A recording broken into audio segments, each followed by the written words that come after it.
Now, organic markets like this one in Leslieville used to be considered niche, but they are growing in popularity, especially amongst millennials who are growing up and starting families. And their purchasing power isn't going unnoticed by major retailers. They're having a big impact on what those retailers are selling.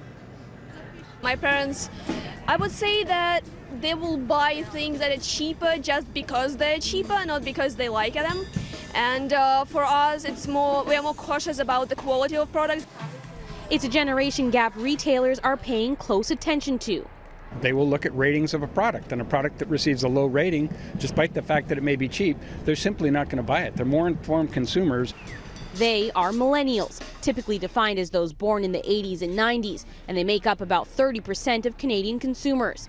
And as the group grows up, buying homes and starting families, their needs are changing, and so too are the products retailers are hoping to sell them. The baby boomers were the consumers. The millennials are more about experiences and about standing up for causes like the environment. So you're seeing more environmentally friendly products on the shelves. Yeah, I mean, for my groceries, my partner and I get ours from like a locally grown urban farm. We get vegetables in once a week, which is definitely not something that, I don't know, my parents would have done. Retail analysts say millennials see their purchasing power as an extension of their identities, and their negative attitudes toward mass-produced products have pushed lower quality and lower priced items off of store shelves. So the challenge is that you may see some brands that consumers who aren't millennials were popular and they enjoyed being taken off the shelf to make room for this new generation. You do vote with your dollar. The corporations are going to listen to you if you don't want that stuff in your food.